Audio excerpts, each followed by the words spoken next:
Good morning. Welcome to A Prince of Silence. My name is Catherine. Maybe it's not morning wherever you are. It's morning here. That's why I look the way I look. That's why I have my coffee. That's why this is a morning reading. Um, yes. So, you're welcome to tune in to the interdimensional energetic container. Whatever. Just tune into the messages if you wish. Um, Yeah. Let's see what comes. Let's see what comes through. Spirit, any messages for today? Something about building with others. Um,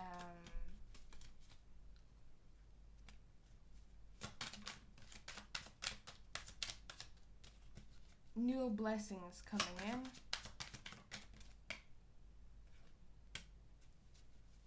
Transforming heartbreak of some sort.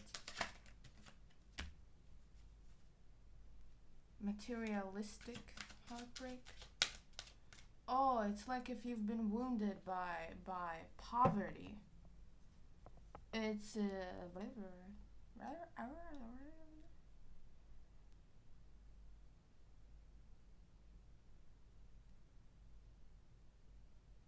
lessons of seriousness. It's like it's not as serious anymore. Whatever the constructs have been put in place, let it burn if it will, is kind of the vibe.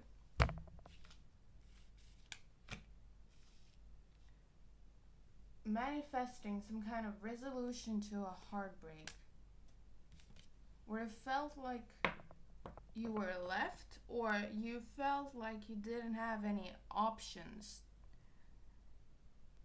It felt like you couldn't go any other way. It felt like it was out of your control, not in your hands.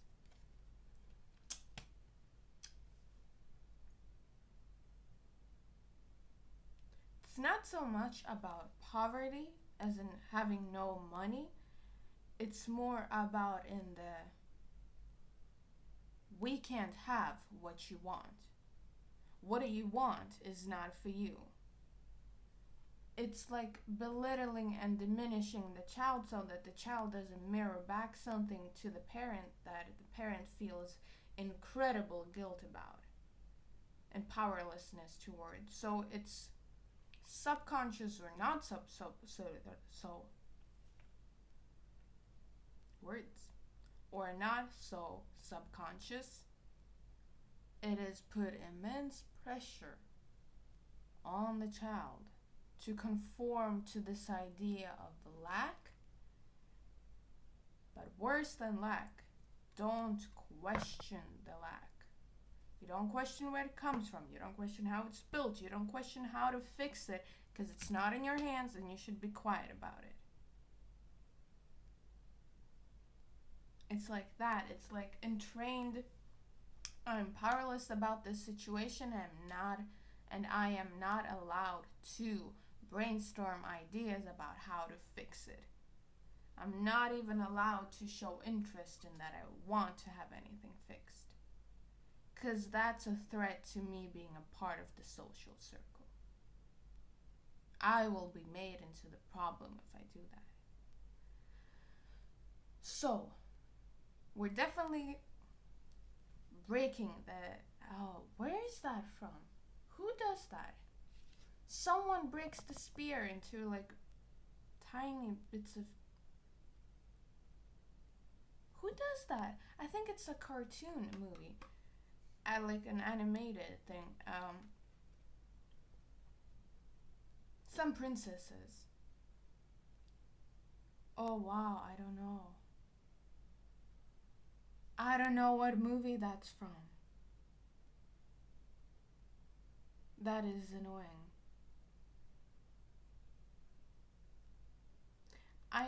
The last cartoon movie I saw was The Swan Princess from 1994.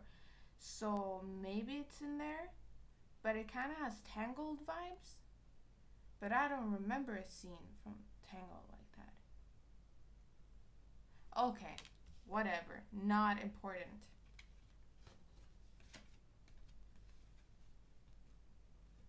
Go time. I heard go time.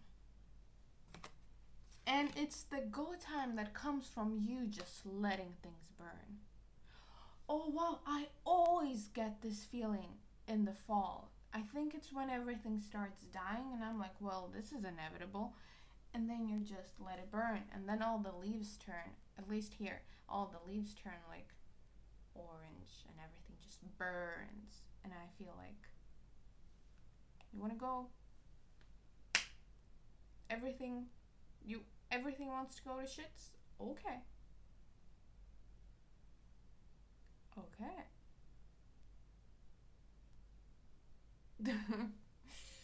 um, rebalancing of an emotional structure, but here I'm hearing rebalancing how you even create relationships, like it's on your term now. How you even like commit to friendships and projects and ideas and interests. It comes from a much more deeper commitment, like a project or a routine. It comes from a deeper meaning, a deeper interest than just say I'm gonna do ABC.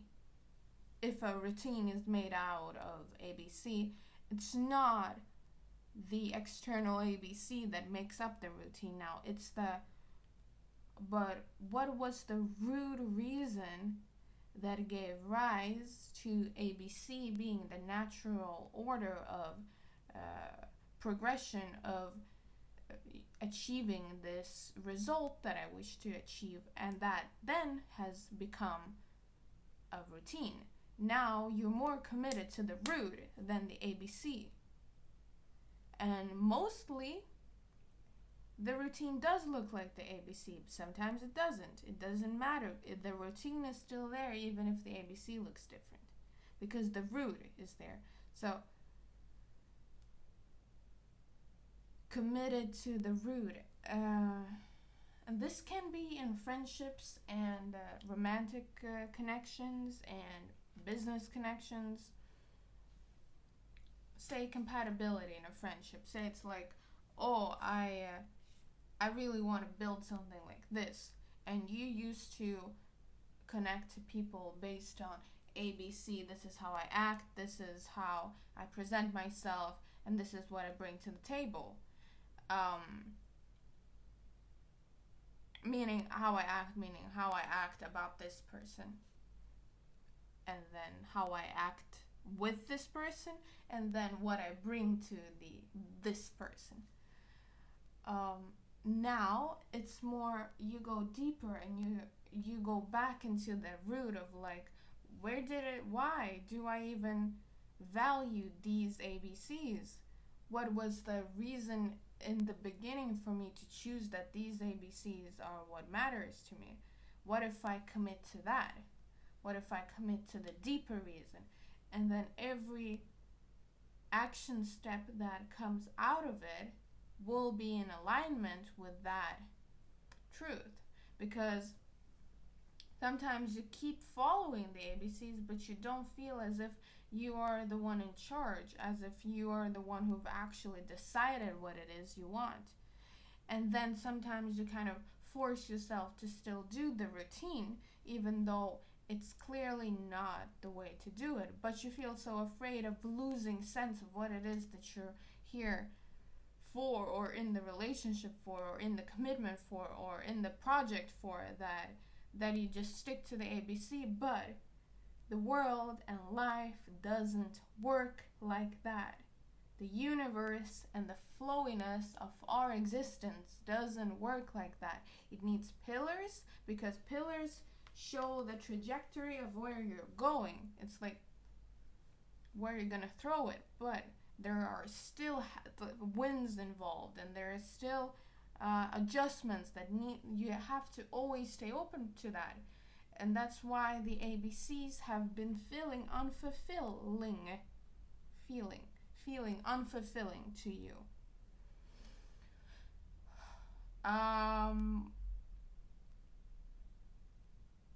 So that's the reminder, and that's what to focus on today. It's going back to the root and staying so committed to that you know that whatever steps come out from that will be the right steps. That is like the advice that will give you the most satisfaction today. Look at these cards. I don't know why I keep showing it to you. It's almost like I have to do something. So I'm like, oh, look at these. They're like dancing.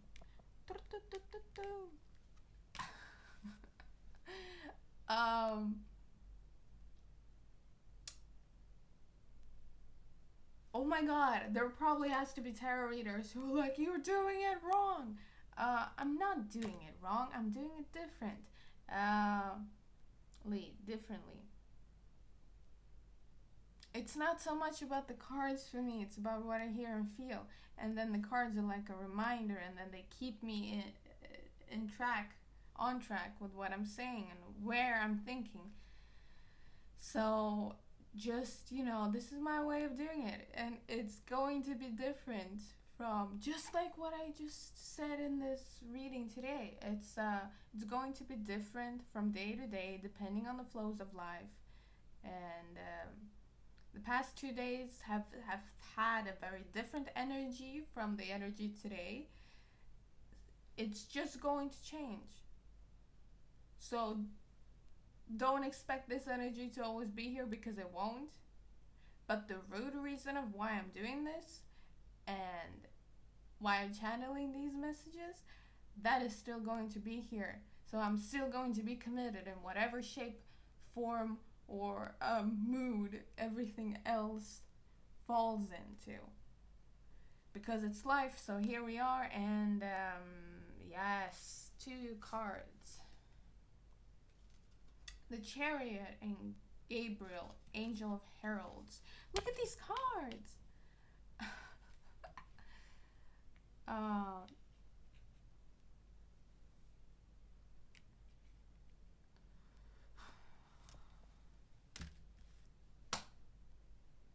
It's a gift to move forward. It's like here he is offering this little gift.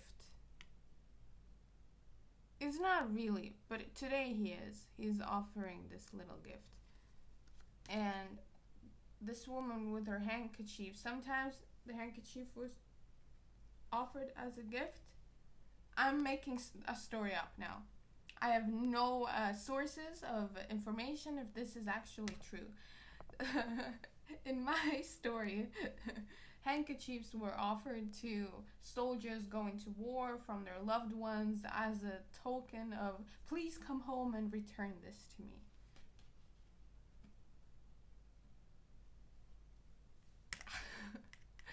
That's how it is today. So a beautiful gift incorporated with everything falling and being destroyed and burning to the ground, and you're there just like, okay, let's do this. I have my pillar set, whatever that means. Thank you so much for being here. I love you, and I wish you a great day. Yeah. Goodbye.